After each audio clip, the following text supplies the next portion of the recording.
औज़ुबिल्लाहिमिनश्शैतानिर्रजीम बिस्मिल्लाहिर्रहमानिर्रहीम। आज हम एक नई वीडियो के साथ हैं जिसमें कि मैंने आपको ये बताना था कि third world war has already started.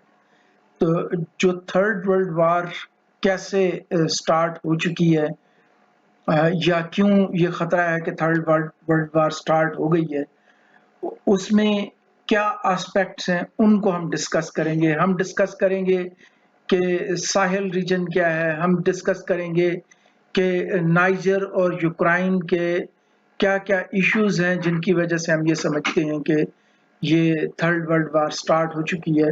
तो इन सब चीज़ों को समझने के लिए हम सबसे पहले हम ये देखेंगे कि अगर हमने अपना कोर्स ना बदला, हमने अगर अपने एक्शंस ना बदले, तो दुनिया एक खतरनाक एस्पेक्ट की तरफ जा रही है। हमें उसको अवॉइड करना है, हमें वर्ल्ड पीस लेकर आना है।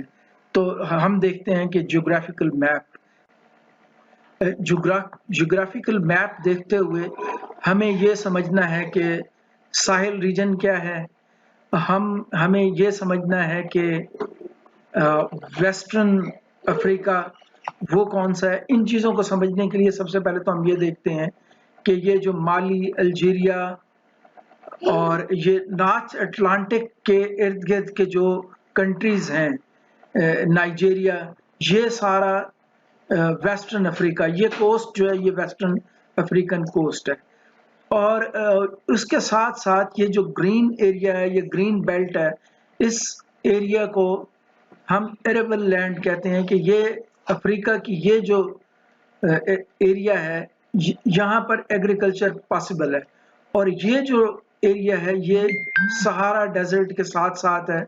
और ये जो एरियाज हैं, वेस्टर्न सहारा, मुरितानिया, माली, नाइजर, चाड, सूडान, इजिप्ट, लीबिया, अल्जीरिया, और यहाँ पर छोटे छोटे और कंट्रीज हैं जिनमें बुर्किना फासो खास तौर पर नजर नहीं आ रहा, न्यू गिनी, गिनी बिसाओ, ये सारे कंट्रीज यहाँ पर मौजूद हैं। इनके तकरीबन 15 कंट्रीज बनते हैं, इनको इकोवास कहते हैं।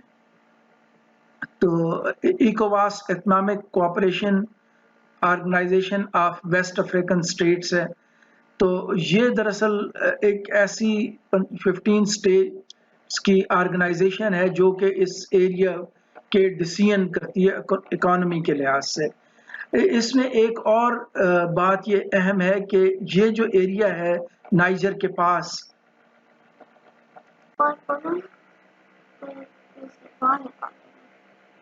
ये जो नाइजर है, इस नाइजर के इर्द गिर्द जैसे माली है,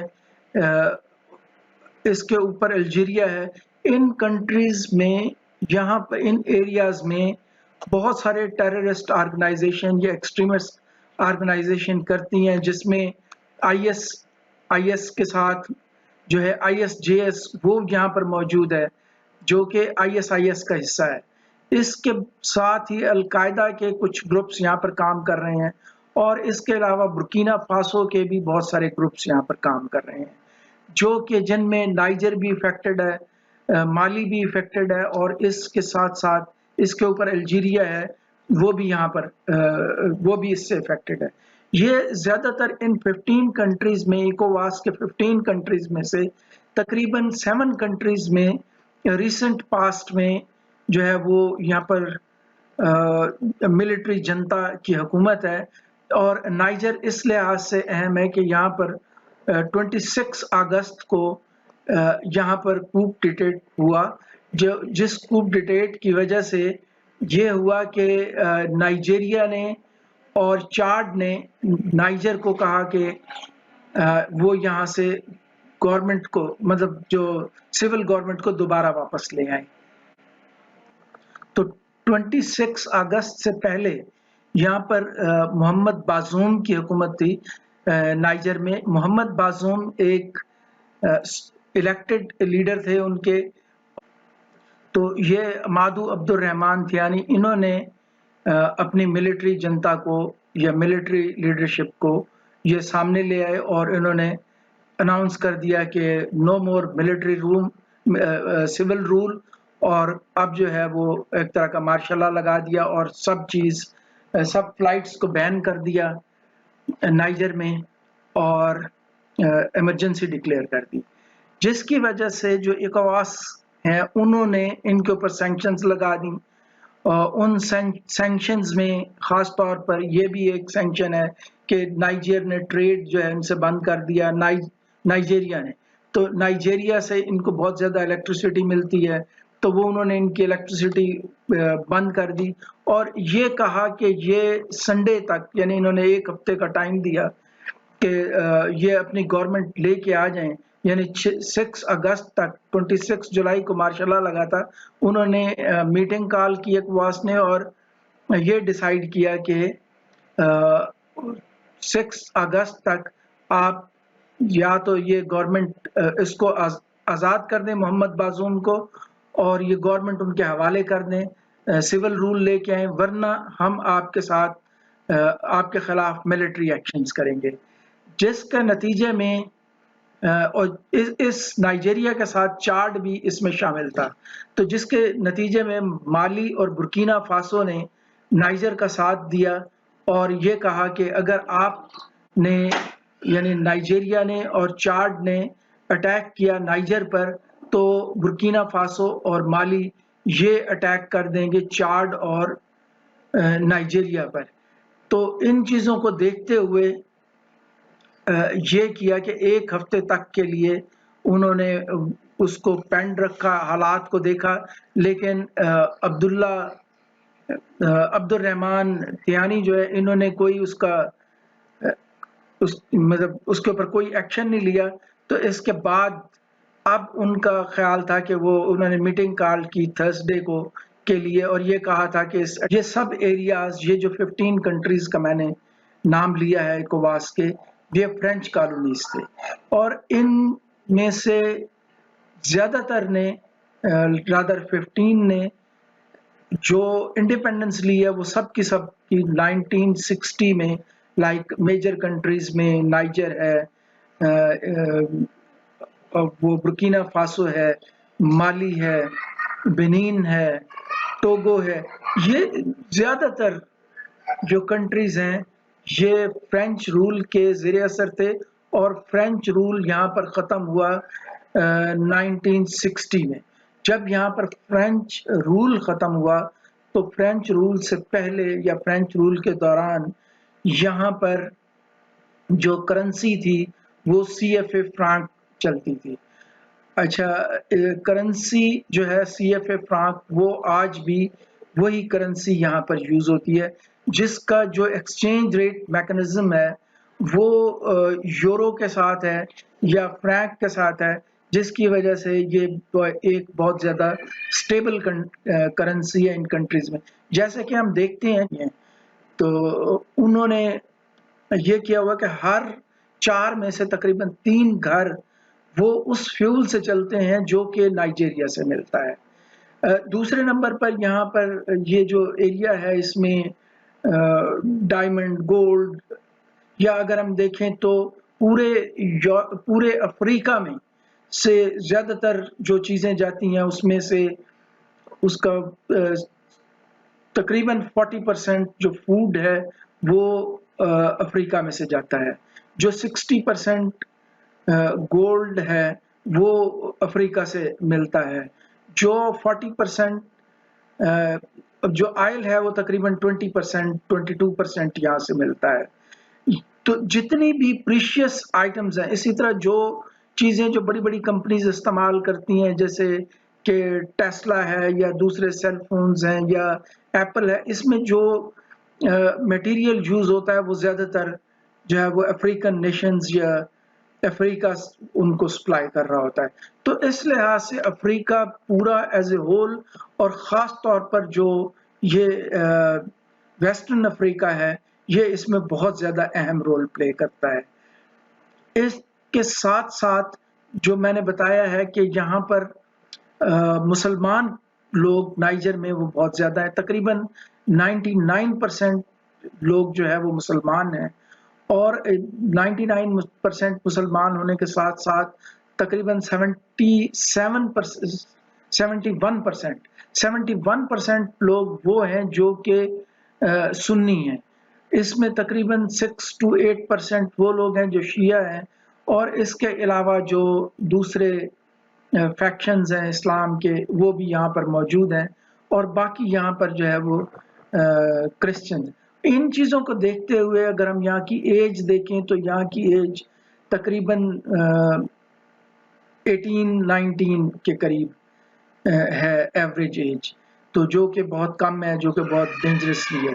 तो वो इसलिए कि ये जो बच्चे हैं यहाँ के, वो ज़्यादातर यहाँ पर वार में इन्वॉल्व हैं, जो कि मैंने आपको बताया है कि यहाँ पर ISJS है, या बोको हराम है, या अलकायदा है, उनकी INSJM इस तरह की तंजीम है, उसका वो पार्ट बन जाते हैं, और उसमें वो मतलब उनका वहाँ पर लॉस होता है।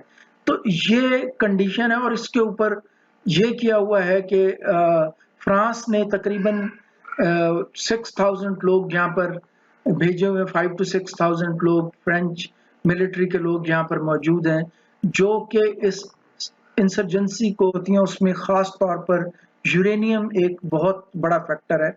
यूरेनियम के जो है वो 3 आइसोटोप्स होते हैं, यूरेनियम 235, 237 और 238, और जो यूरेनियम 235 है, इसको अपग्रेड करके हम इसको न्यूक्लियर एनर्जी के लिए इस्तेमाल करते हैं। तो ये जो यूरेनियम यहाँ से निकलता है, ये आमतौर पर या ज़्यादातर इसका पोर्शन जो है वो फ्रांस को जाता है, और फ्रांस इसको जो अपना न्यूक्लियर फ्यूल है उसमें इसको इस्तेमाल करता है।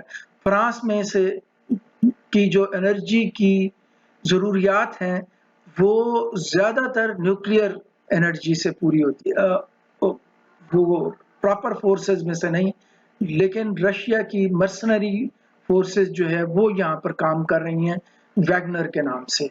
और वैगनर जो है वो रशियन है, और वो मुख्तलिफ इलाकों में वो भी इसी तरह ही अपने इन एस्पेक्ट से लड़ने के लिए वो काम कर रही हैं।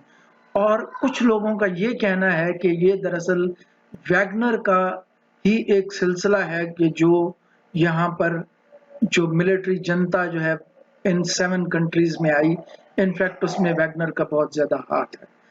तो अगर यहाँ पर वैगनर का हाथ है तो इसका मतलब है कि वो रशियन गवर्नमेंट का हाथ है, और रशिया जो है ऑलरेडी वार उसकी यूक्रेन में चल रही है।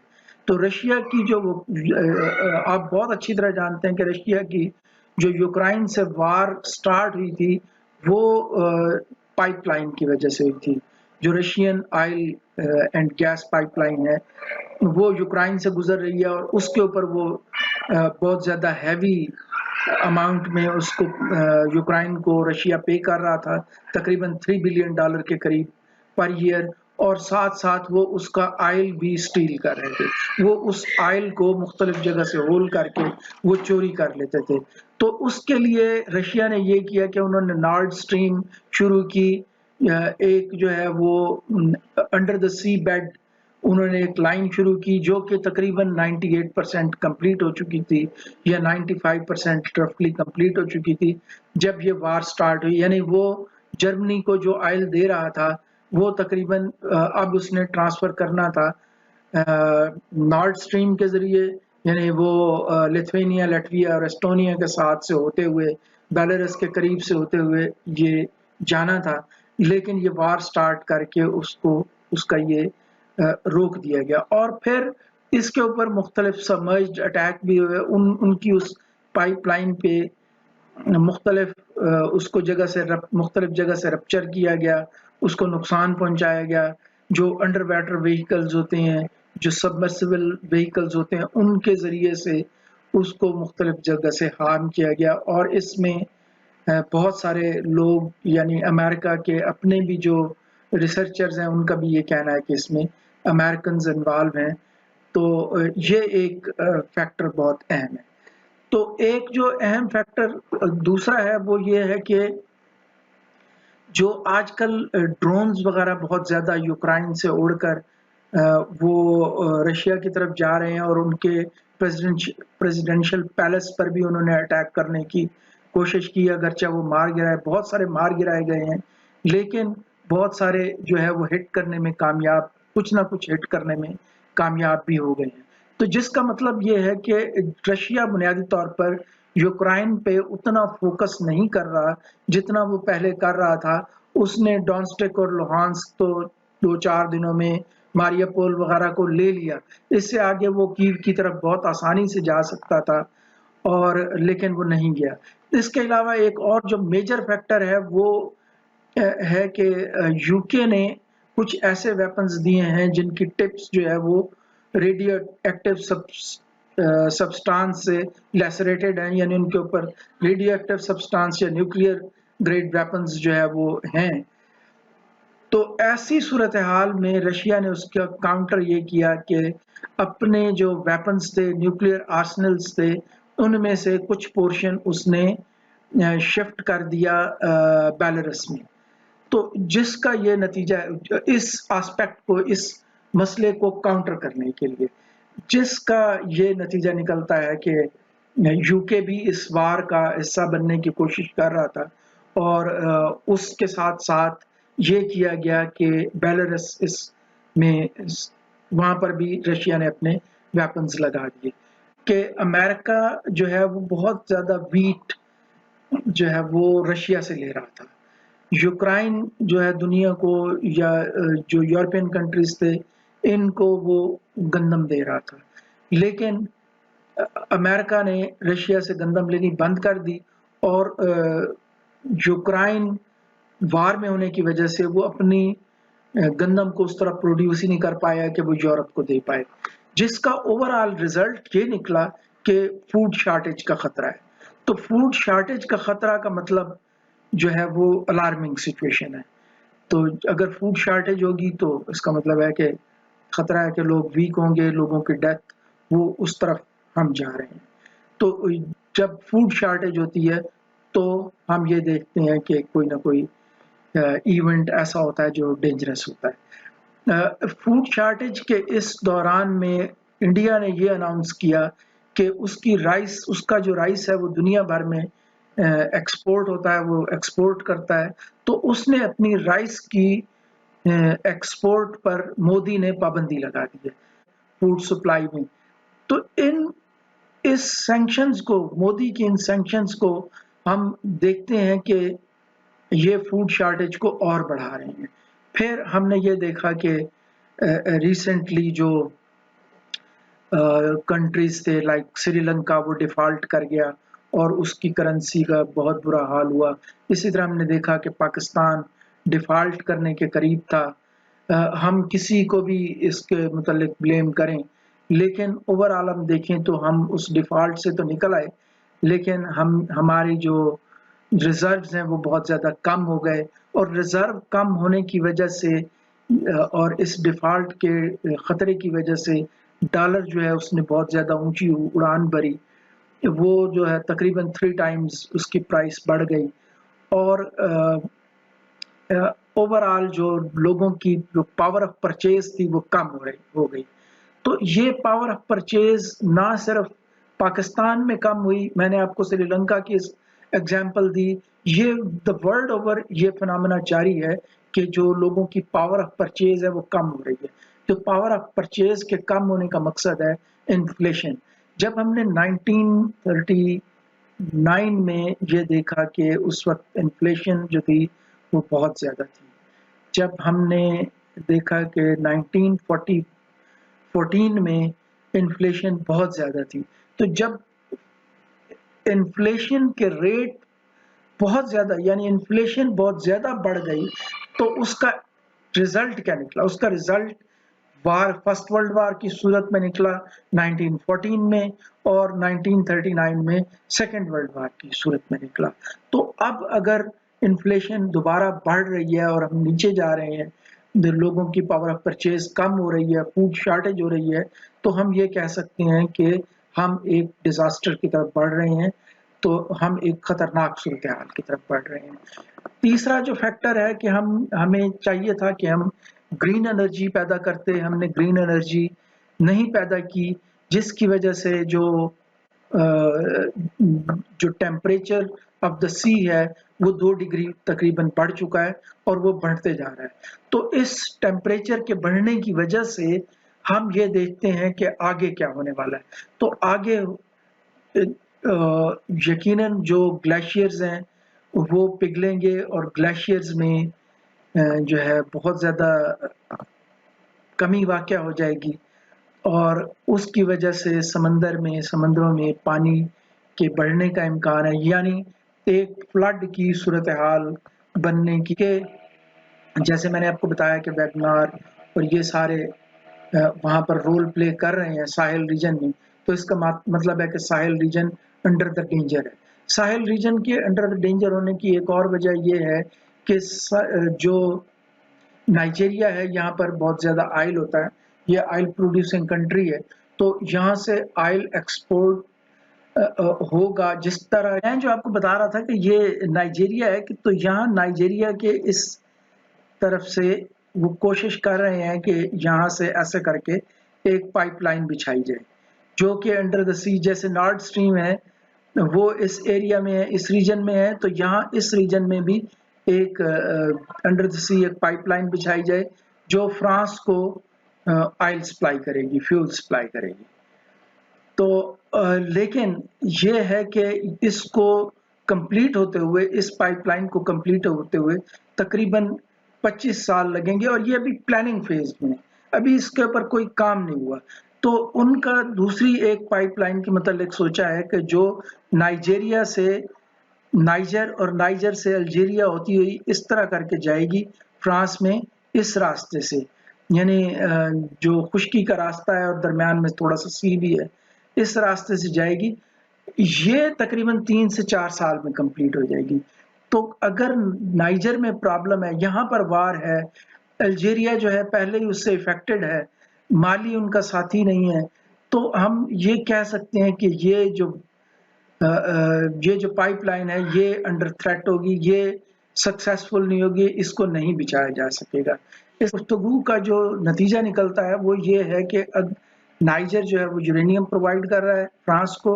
अगर फ्रांस जो है वो इसमें कोई रोल प्ले करने की कोशिश करता है, यकीनन इसके पीछे उसका हाथ है और वो इनकी इकोनॉमी को कंट्रोल करता है, तो फिर ये होगा कि वो यूरेनियम देना बंद कर देगा और फ्रांस में मसाइल होंगे, ख़ास तौर पर जो एनर्जी है उसके हवाले से और ग्रीन एनर्जी है उसके हवाले से।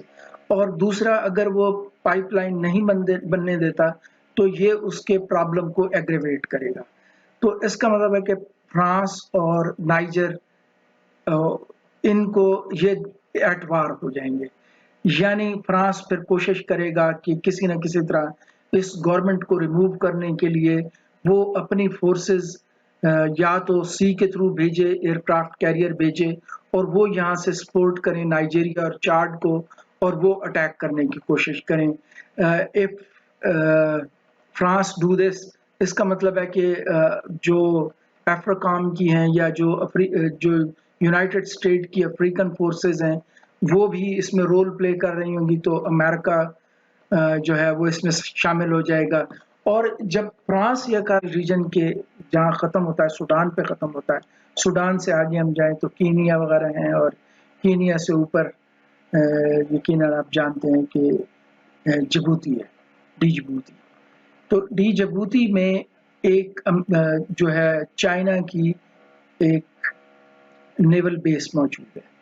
चाइना की नेवल बेस यहाँ पर मौजूद होने की बुनियादी तौर पर वजह शायद वो इंडिया की को ज़्यादा सूट करता है कि वो इंडिया को इनसर्कल कर रहा है, उसको सी पैक के थ्रू जो वो रोड बेल्ट प्रोजेक्ट उसने शुरू किया हुआ है वहाँ से उसने इनसर्कल करने की कोशिश की है और जो इंडिया उसे इनसर्कल करना चाह रहा था उसको उसने ब्रेक किया, सी पैक के थ्रू ब्रेक करने की कोशिश कर रहा है, क्योंकि जो साउथ चाइना सी के थ्रू जितने भी शिप्स निकलेंगे, जब सबसे ज़्यादा अहम है इकॉनमी, और इकॉनमी या ट्रेड जो है वो इकॉनमी जो है ट्रेड डिपेंडेंट होती है, ट्रेड डिपेंड करता है कि सी रूट्स के थ्रू। तो अगर सी रूट्स को बंद कर दिया जाए तो साउथ चाइना सी पर प्रॉब्लम का मतलब है कि मलाक्का स्ट्रेट्स जो है वो बंद हो जाती हैं, साउथ चाइना सी बंद हो जाता है, तो इसका मतलब है कि इसका चाइना का ट्रेड खत्म। चाइना ने अल्टरनेट ट्रेड रूट कौन सा यूज किया? वो सी पैक का यूज किया। तो अब अगर मलाका स्ट्रेट वो बंद कर देता है किसी भी वक्त इंडिया में, जैसे आप कहते हैं कि मालाबार एक्सरसाइजेज हो रही हैं, मैं शायद आपको पहले भी बता रहा हूँ, तो उसकी बुनियादी वजह भी यही है कि इन रूट्स को बंद करना, ये मलाका स्ट्रेट्स के, और एक तरफ उसके अमेरिका होगा, उस दूसरी तरफ जो है वो इंडिया होगा। तो चाइना ने उसका काउंटर एक्शन जिबूती की पोर्ट बनाया था, जो नेवल बेस है वो बनाया था, कि अगर वो उधर तो जा नहीं सकता, इंडिया भी मलाका स्ट्रेट से वो ऊपर की तरफ नहीं जा सकता, वो फिर उसने रेड सी की तरफ जाना है। तो रेड सी में जाने के लिए उसने जिबूती, जो कि बाबुल मंदब पर मौजूद है, जो यानी रेड सी की एंट्रेंस के ऊपर अगर चाइना मौजूद है, तो इसका मतलब है कि वो इंडिया को अंदर नहीं घुसने देगा। तो इसका मतलब है कि इंडिया का ट्रेड जो है वो रुक जाएगा। इंडिया का ट्रेड रुक जाना, इसका मतलब है कि फिर प्रॉब्लम।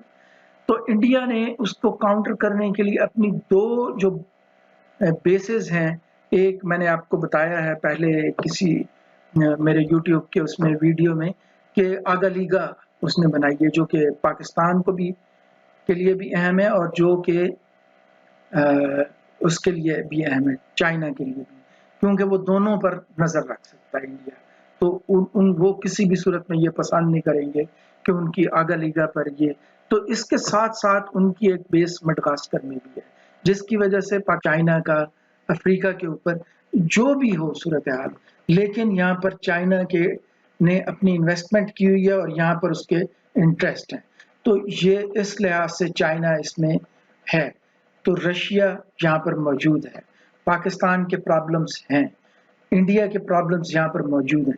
इन सारी चीज़ों को देखते हुए मुझे ये खतरा है कि अगर हम इसको आज काउंटर नहीं करेंगे, इस थ्रेट को, इस इकोवास की इस गलत किस्म की सोच को, कि वो जो है अपनी फोर्सेस नाइजर में उतार देगा। नाइजर एक सेपरेट कंट्री है और उसके मिलकर फैसला किया है कि वक्ती तौर पर हम अटैक नहीं करेंगे, इससे रुके रहेंगे, इससे बाज रहेंगे, जो कि एक अच्छा स्टेप है। इसी तरह बाकी लोगों को भी चाहिए कि वो अपने तौर पर अपने मसाइल हल करें, हम उन्हें गाइड कर सकते हैं, हम उन्हें उनके मसाइल हल करने में सपोर्ट कर सकते हैं, लेकिन हम उनको उनके मसाइल हल करने के लिए उनके खिलाफ लड़ना शुरू नहीं कर सकते। बहुत शुक्रिया, बहुत मेहरबानी। अल्लाह ताला हमें इन मसाइल से बचाए, ये जो फूड शॉर्टेज वर्ल्ड की है इससे हमें सेव रखे। ये जो प्रॉब्लम मैंने बताया है कि जो एनवायरनमेंट कैटास्ट्रॉफ हो रहा है, इससे अल्लाह ताला हमें महफूज रखे, और ये यूक्रेन या नाइजर में जो जंग के इम्कानात पैदा हो रहे हैं, या यूक्रेन में जो जंग हो रही है, उसको अल्लाह ताला ख़त्म करे और यहाँ पर अल्लाह ताला जंग होने से बचाए। जंग किसी सूरत में बेहतर है। Thank you.